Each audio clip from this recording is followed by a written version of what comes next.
Call of Duty on PlayStation looks safe for now. We know when the first Steam Decks will start arriving. And Star Wars is kicking ass right now. All that and the latest and everything cool today in the Rundown. Hey, welcome to the Rundown. My name is Victor Lucas, and I am so happy that you have joined us here in the Electric Playground. We've got a great show for you today, but it's brought to you by the Gaming Stadium. They are Canada's leader in online esports tournament facilitation. They've got tournaments happening every single weekend that you want to find out about and you don't want to miss out on. You can find out all about them at tgs.gg. They've also got a new service called pepper.gg if you want to take your competition game up a little bit. So take a look at pepper.gg. All right, we've got a dedication for you today, and this one is for Jason Mann, who said, "Thanks for the review, Vic, about my Uncharted Legacy of Thieves review. Important to note that it's just a $10 upgrade if you own either game, and saves will carry over from the PlayStation 4 version." Yes, I didn't say that in the review. The upgrade also entitles you to a free ticket voucher to the movie that covers the cost before February 3rd. Make sure a theater is near you. If I decide to play, it does not seem too bad. Now, I didn't mention the movie theater thing because it's not in every territory. It's not in Canada, which is where EP is based, so I didn't mention that. And the pricing on games is so crazy now, and there's subscription services looming, and so I didn't really get into the price. I feel like if you're interested in it, you're going to have to do a little bit of your own research. But I did love playing the game, and I'm going to enjoy playing it with people that are watching us on twitch.tv/EPN, because I stream there all the time. And in fact, this is a live episode of The Rundown that was streamed live if you're watching this on YouTube later. If you ever have time, come and join us on twitch.tv/EPN for the live shows. They're a lot of fun. And speaking of which, let's get started with your Rundown. The Activision Blizzard story has been all over the news over the last week or so, 2 weeks, I guess now, and everybody is, filled with speculation about what's going to happen for the future of their franchises. And the big one that is on everybody's mind is Call of Duty. We're looking at a little bit of Black Ops Cold War. This is a series that brings lots and lots of money to Activision, and has presumably pumped up their value over the years for sure, and was probably a huge part of the decision on Microsoft's part to invest $70 billion. And we've seen Bobby Kotick and Phil Spencer all over the place talking about this deal in various interviews. Here they are being interviewed on CNBC, and it's such a massive thing to wrap our minds around, that there is a lot of, concern, especially if you've got a different platform than the Xbox, about whether these huge franchises like Call of Duty will ever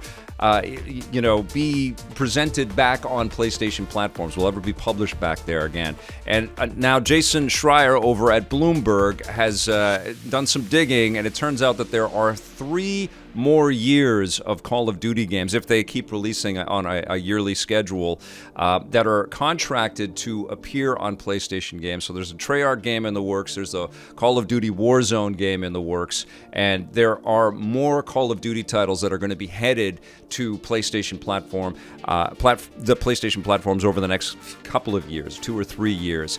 The question that sort of comes up is whether Call of Duty continues as a brand that you can find on PlayStation. And what's really illuminating is if you go to the YouTube page that PlayStation has, Call of Duty has its own section. Like, it's such a huge and important brand for PlayStation that they always give it lots of love. They've done lots of deals with Activision over the years. So has Xbox, by the way, to pick up all kinds of exclusives around Call of Duty and some of the other games that they publish as well.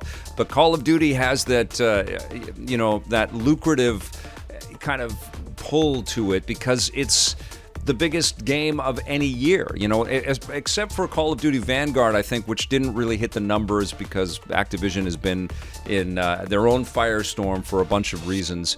But Call of Duty has been this dependable juggernaut, which eclipses the rest of the games that get released in every year. So it is going to be fascinating to see, what the strategy is here moving forward, because let's face it, if Xbox decides to make this a Game Pass only title, or franchise, except for maybe Warzone, which is free to play, they are going to be losing out on potentially hundreds of millions of dollars that they could be making by publishing it on PlayStation and other platforms. Nintendo's going to have an upgrade to the Switch eventually that will be suitable for running a pretty sweet-looking Call of Duty, I would imagine. So if Xbox kind of keeps the Call of Duty cards to themselves and says, no, we're not going to let anybody else play our game anywhere, it's going to feel a little bit strange, although from a business standpoint, you could see the Xbox Game Pass service just exploding in new subscriptions if they say the only place that you can play Call of Duty is maybe not on our platform, but you'll have to have a Game Pass subscription.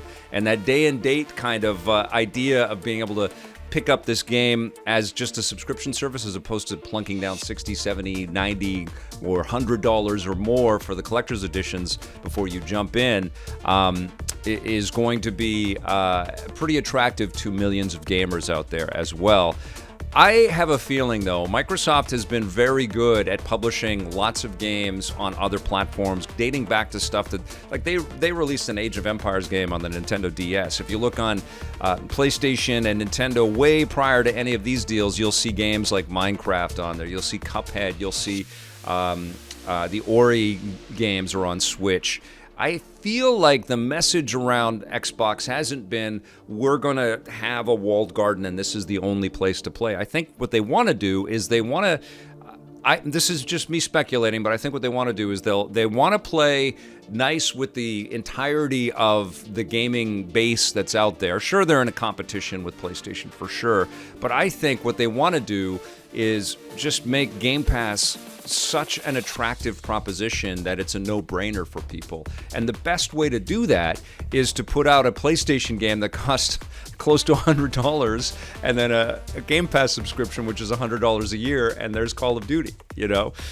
So I think that Xbox will continue to be multi-platform with their releases. I think they really don't have anything to lose. I think all they will do if they publish on other platforms is still drive people back to the inevitable decision to get into that subscription space. The other thing that might happen is, especially to keep games like Call of Duty on their platform, is PlayStation may just agree to run Game Pass, Xbox's Game Pass service for a cut on PlayStation as a platform, which would be huge news, but this year has started with huge news, and I think the huge news is just going to continue. But I want to hear what you guys think. Do you think we're going to see Call of Duty beyond this next 3 years on PlayStation, or is that it?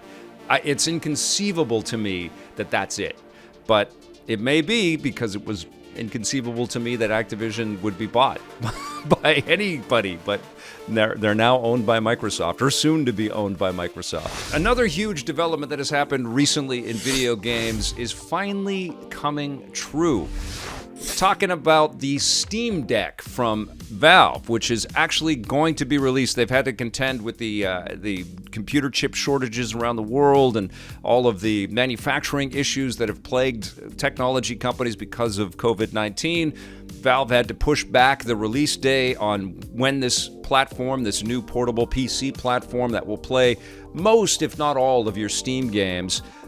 They were supposed to launch at the end of 2021, but it's been pushed back, and now we know that they're going to launch on February 25th. And what launch means is that they're going to get back in touch with those early pre-order, line placeholders out there. When Valve announced this, they basically gave people a couple of days' notice that they were going to start accepting pre-orders or pre-order to the pre-order.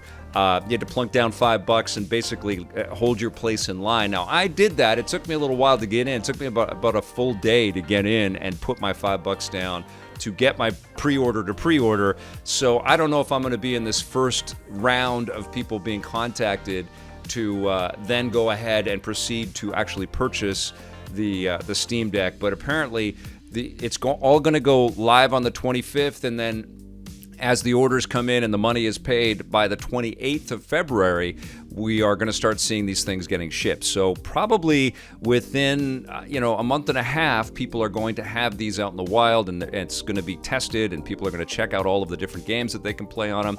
I can't wait to get this device. I know it's a hefty mofo. I know that it's not as light as the Switch. It's very big in the hands.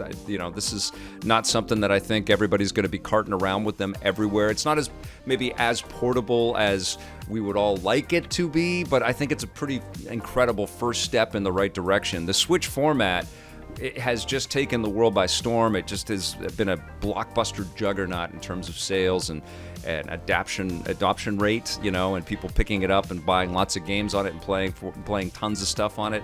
So it's kind of a no-brainer to shrink down game-playing machines into this format in other varieties. It's kind of been surprising to me that PlayStation hasn't done that with the PS4, which has an incredible library, a massive install base, and now the horsepower is obviously eclipsed by what PlayStation 5 could do, but imagine having a portable PlayStation 4.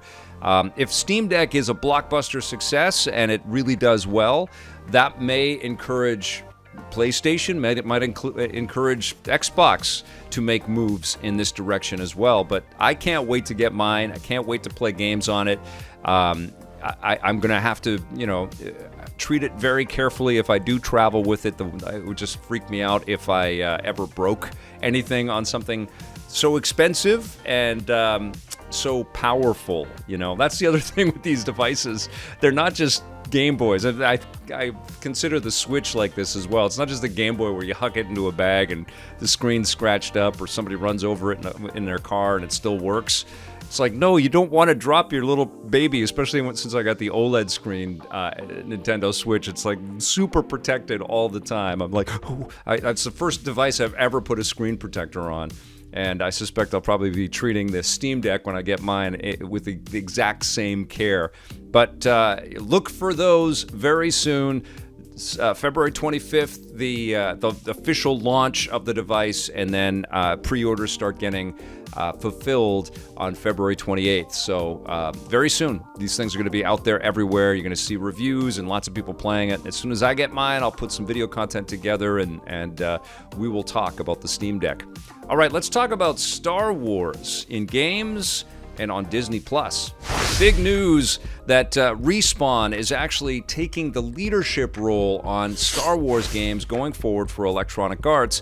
Of course, there has been a lot of changes. This is video content from a few years ago where EA was sort of projecting that they had lots of teams around the world working on all kinds of Star Wars content and talking to developers within EA's ranks about what Star Wars means to them. We had little glimpses of Motive working on Battlefront and also a little bit of Squadrons and stuff. But of course, there have been tremendous changes at Electronic Arts since this video came out, and since Battlefront 2 came out and became such a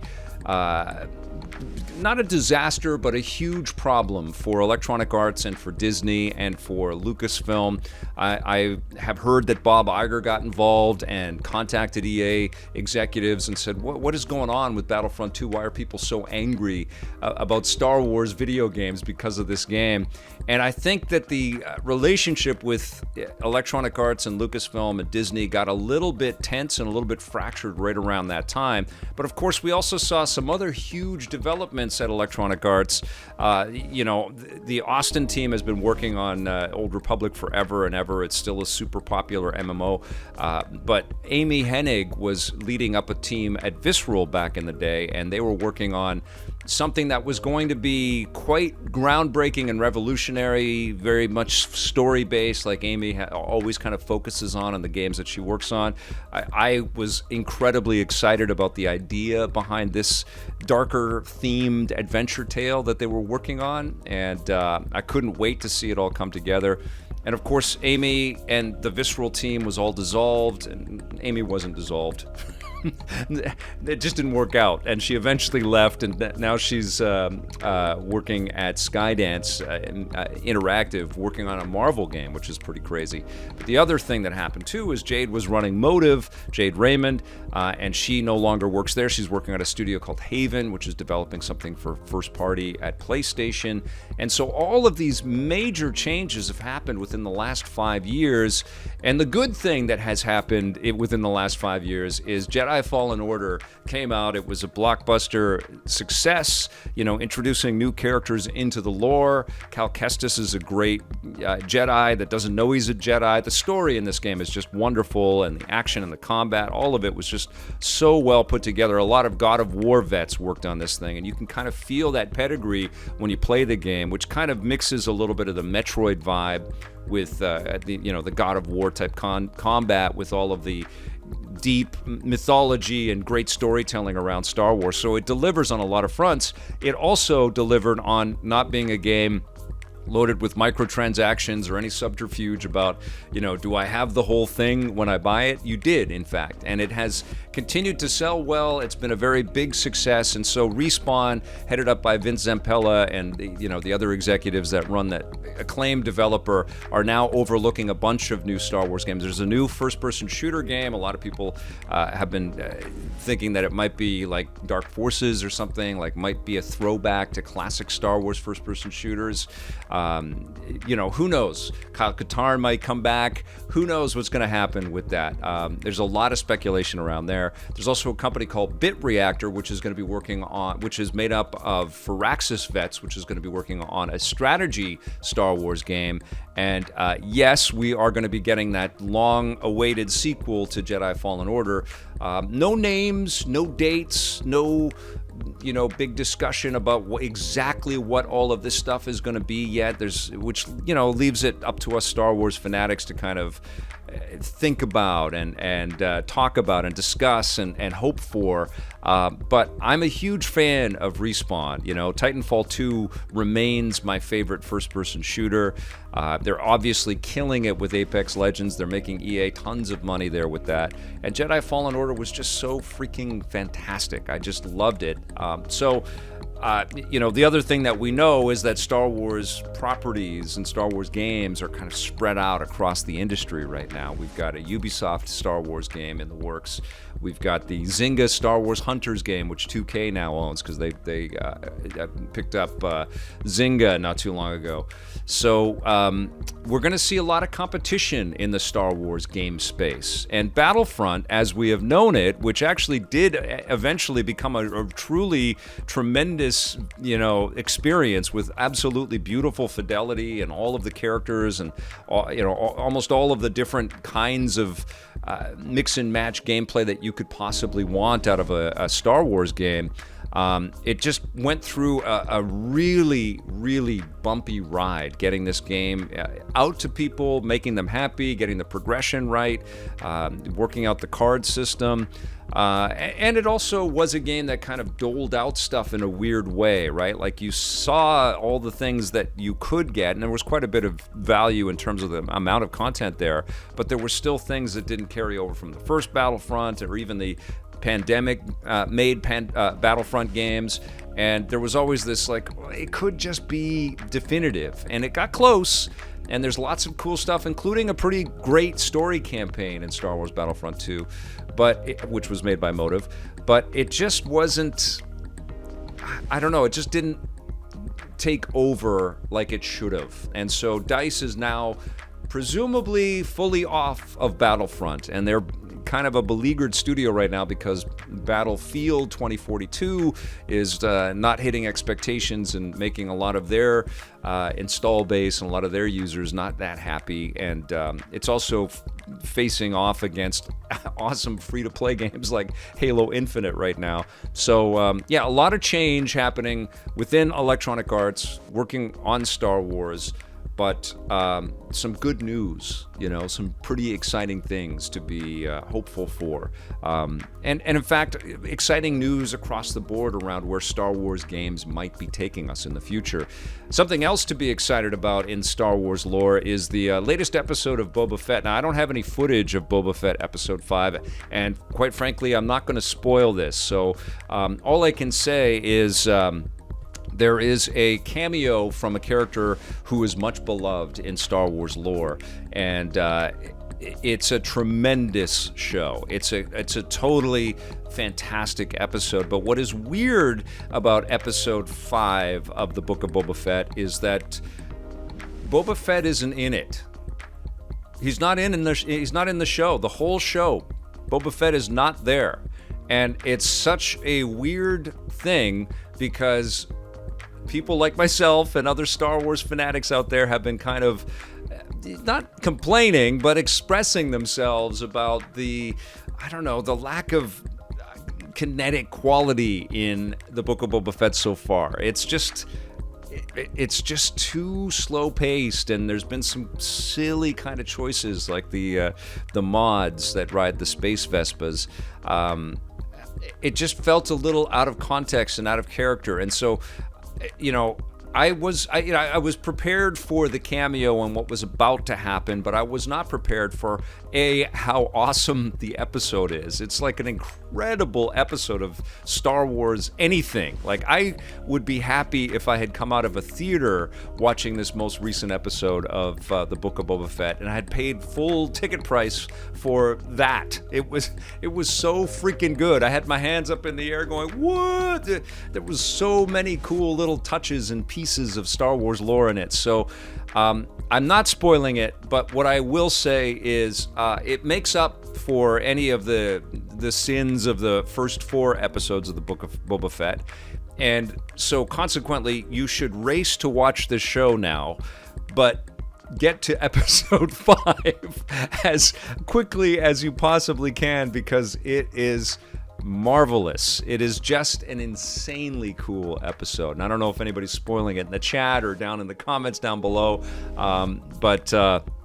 Yeah, bravo Disney, bravo Jon Favreau, bravo Bryce Dallas Howard, who is Ron Howard's daughter, an actor. She's in the Jurassic World movies. She directed it, did an amazing job. It's just so good. Okay, I'm not going to spoil anything. It's just watch it. It's great, and I definitely want to hear what you think of the most recent episode of the Book of Boba Fett. All right, I want to talk a little bit now about the computer that I have been playing recently. I've been checking out a new MSI laptop. It is the GE76 11UH. I hate the names for PC laptops. I gotta tell you, I can never remember them. But I've been playing a lot of God of War on there. It's any excuse for me to be able to play God of War. So this is me streaming on the channel right there. Thank you for joining me for that, by the way. But here's some footage directly recorded from play session that I had just this morning, actually, just busting through and throwing the axe and trying to stop this poison gas and taking on like this evil witch character. And this is just an incredible game. Now, you're not getting all of the beauty of this experience because this is streaming at 1920 by 1080, and it's not picking up the HDR and all of the beautiful sort of colored lighting. But this laptop is a total beast of a machine. Intel shot it out to me for me to play and test and talk about it. I'll give you a little bit of the specs on this one.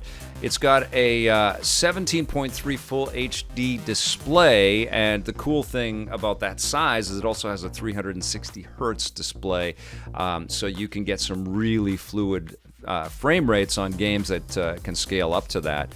It's not the brightest screen that I've played around with the laptops, but it looked pretty damn incredible. I had it plugged into, I've got the Huawei 21.9 monitor, which I've been working on and playing on. It looked great on there, and I plugged it into the OLED screen that I game on with all the consoles, and it looked fantastic.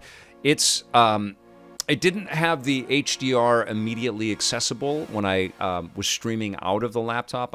I'm sure if I tinkered and played around with it, HDR would light up on there.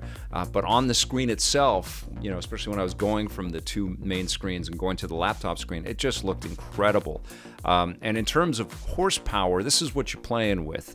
This has an Intel Core i9-11480HK processor. This is the 11th gen of the processors, so it's basically a desktop processor. But here's the incredible thing: the NVIDIA GeForce RTX 3080 is in there with 16 gigs of RAM. So I think this may be the most powerful computer that I've been able to test out so far. It's just a beast, but you pay for it a little bit in the weight of it. It's pretty heavy. It's pretty hefty. The fans are also spinning up the whole time. I didn't really test out the battery life on it. I've had it plugged in the whole time, but I can't imagine that the battery would be too good on something like this. But it runs, Cyberpunk 2077. with everything ultra, all the RTX on, everything at the highest settings possible. This is maybe running a little bit choppy because I'm streaming a pretty large video file through OBS, and it's running off of my iMac that I'm streaming on right now. But I can tell you this, especially when you're running through the streets, it's just like, wow, all of this fidelity and all of this detail. Look at the smoke and the way everything just feels alive. I thought this was a door that opened, so I kept walking into the middle of the thing looking for a button. But no, you just had to walk in on the side. I think I eventually figured it out. But absolutely stunning, beautiful experience. I am freaking out every time I jump in and play a little bit of Cyberpunk. There's Johnny Silverhands. This was a monologue that Keanu Reeves gives in the game. And it was, it's fun to stream it, especially if you've got the hardware that can run it. And this laptop certainly does the job for that. And I had a lot of fun sort of diving right back into that. And I threw a couple of other games at it. I threw Crysis, which is out on PC now. It's coming to the Xbox platforms, I think, in the not-too-distant future. It's a space shooter type game, a little Star Foxy. And there's a big story component in there, but it's fun, man. It was really solid, and it looked beautiful on the screen. I think everybody that was watching the stream was pretty taken aback by how beautiful it was. Another game that I threw on it was Batman Arkham Knight, which it was a clunky release on the PC, and so I wanted to see how the laptop would handle something a little bit older. Again, everything was maxed up. I had to boost the brightness because it was a little bit dark. The game is dark anyway, but you can really see the details in the rain and the facial animations and all that stuff. Like, this is something from 2015. Again, this is a little choppy because it's a pretty big video file, but I recorded this just this morning, racing around in the Batmobile, leaving Gotham City police department, and being very clumsy as I'm driving around, and boosting out into the streets, and the rain is pelting down, and all of the neon of Gotham City is everywhere, or Arkham City. It's just fantastic. It's amazing to jump back into this game. This was very hard to stop playing, but it's a good showpiece for this. It's an older game that wasn't ever designed to run on specs like this, but it runs beautifully. So, pretty impressed with this MSI GE76 11UH. The only thing that maybe is a little bit of a hold your breath on is that it's probably going to cost you between $3,500, $4,000, depending on what territory you buy it and how much you spec it out. It's got a 1 terabyte SSD drive in it. It's so fast and it's so slick. And man, I can't believe the toys we get to use to play games on these days. It's absolutely incredible. So I'm not going to score it, but I have sure been having a good time playing around with it, and it's definitely something for people to take a look at if you are in the market for a good gaming laptop. Let's move on. I've got one last thing to tell you guys about, and this is about Toshiro Nagoshi, who is an acclaimed developer. He's got a 30-year history with Sega. He recently left Sega, and I think one of the last games that he worked on was the Super Monkey Ball Banana Blitz game. He was one of the people that brought Monkey Ball out for the very first time way back in the day. He was also, a huge part of Sega's arcade history and worked on Daytona back in the day and Virtua Fighter back in the day. He ended up becoming a chief creative officer at Sega and worked at the RGG studios on the Yakuza games. He's kind of the father of the Yakuza franchise, recognized as such, and has made a ton of Yakuza experiences over the years. But he decided to move on, and what has happened is a company called NetEase has invested in Nagoshi-san, and they've created a new studio, Nagoshi Company. And so what's interesting about this company is that it's formed and founded by a bunch of obvious veterans from Nagoshi's Sega days, but they're not making mobile games, which is what NetEase is kind of known for. They're going to be working on some AAA console experiences. That was what was in the press release that they sent me, is that this is a new console team. And I don't know if it's going to be a free-to-play thing, but they are going to be well-capitalized. Nagoshi's worked on so many different types of experiences. He's got so much to draw on. They could come up with anything, in any direction. So I'm incredibly excited. They have pictures on their website of what the studio looks like, incredibly modern and super sleek and clean. Japanese studios are always just very, I hate to say sterile, but they're just really clean. They really don't like to put the artwork up on the walls. They don't really want to show off stuff. They keep it super elegant and super sort of sci-fi in a way, and it's work. It's not just like we're opening up an art gallery. I think people show up and it's very businesslike, and they take it tremendously seriously over there, game development. But they also have the playful side, and that wasn't the case actually at Platinum. Because there was action figures everywhere and lots of cool art and stuff, and it felt a little bit more playful at Platinum Games. But I'm used to going into studios and it's just white corridors and white walls. But who knows? Maybe the Nagoshi company will be filled with all the art that they're going to be working on. We've got to wait a while before we're going to see whatever they are putting together, but I'm excited because this guy is an absolute legend, and presumably, I don't know each of these individuals here, but presumably all of these guys have tons of experience and a lot to share and a lot to give to the video game industry. Oh, and I lied. I've got one last thing to tell you about. Crytek released a little teaser trailer today, and this is it. This is the whole thing, but it looks like Crysis is coming back. It doesn't really say that explicitly, but we see this kind of membrane, this nanotech membrane kind of reforming. We see, some echoes and shadows of a world devastated, and we get this idea that something super alien and high-tech is forming and coming together, which would kind of make you that super heroic character in Crysis with that awesome suit, maximum. What is it? Maximum power. I can't wait for a new Crysis. That would be amazing. So it's from Crytek. It says 4. It says join the journey, become the hero. Looks pretty clear that Crysis 4 is on the way. All right, you guys, that's going to do it for the rundown. Thank you so much for joining me. Thank you for joining me for the live show on twitch.tv/EPN, and thank you for following along here on YouTube. And I definitely want to hear your thoughts on all the stories today. We will see you soon. Thank you for your support, and until we see you, play forever.